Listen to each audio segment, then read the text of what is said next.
بسم الله الرحمن الرحيم. عن ثوبان رضي الله تعالى عنه قال قال رسول الله صلى الله تعالى عليه وسلم: وإنه سيكون في أمتي 30 كذابون كلهم يزعم أنه نبي وأنا خاتم النبيين لا نبي بعدي. رواہ الترمذی۔ نبی کریم صلی اللہ علیہ وسلم نے ارشاد فرمایا،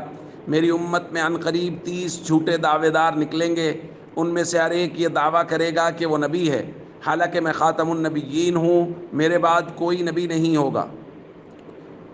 دوستو، آج 7 ستمبر ہے اور 7 ستمبر 1974 کو پاکستان کی قانون ساز اسمبلی نے قادیانیوں کو غیر مسلم اقلیت قرار دیا تھا۔ یعنی یہ بات طے ہو گئی تھی کہ قادیانیوں کا اسلام سے کوئی تعلق نہیں ہے، یہ کافر ہیں، غیر مسلم ہیں۔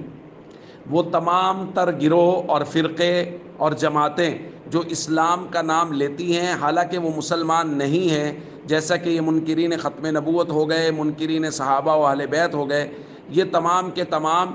یہ مسلمانوں کو، سادہ لو مسلمانوں کو دھوکہ دینے کی کوشش کرتے ہیں، ان کو اپنے دجل اور فریب میں پھنسانے کی کوشش کرتے ہیں، اور ان کے طریقہ واردات بڑے مختلف ہوتے ہیں۔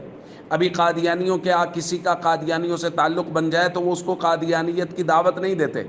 بلکہ وہ اس کو اپنے گھر لے جائیں گے، اس کو گھر میں بٹھائیں گے، بار بار بلائیں گے، اور ان کے گھروں میں بڑی آیت، قرآن کریم کی آیت لکھی ہوتی ہے، اعوذ باللہ من الشیطان الرجیم، ما كان محمد ابا احد من رجالکم ولکن رسول اللہ وخاتم النبیین، یہ آیت لکھی ہوگی۔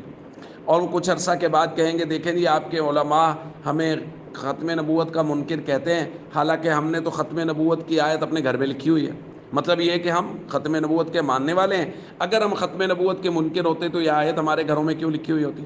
حالانکہ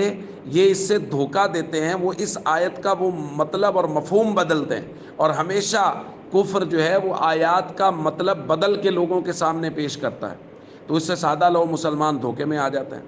اس لیے ہم سب کو چاہیے اس فتنہ سے اور تمام تر فتنے جو اسلام کا نام لے کے غیر مسلموں کے ڈنڈے پہ کام کر رہے ہیں، ان سے خود محفوظ رہیں، بچیں، اپنے بچوں کو محفوظ رکھیں، اور آج کے دن یوم ختم نبوت کے حوالے سے اپنے بچوں میں ختم نبوت کی بات کریں، اپنے اعزاء اقربا میں ختم نبوت کی بات کریں، اور لوگوں تک یہ پیغام پہنچائیں کہ قادیانی اور اس جیسے جتنے لوگ نبوت کے جھوٹے دعوے دار ہیں، وہ اور ان کے ماننے والے سب کے سب کافر ہیں، دائرہ اسلام سے خارج ہیں۔ السلام علیکم ورحمۃ اللہ وبرکاتہ۔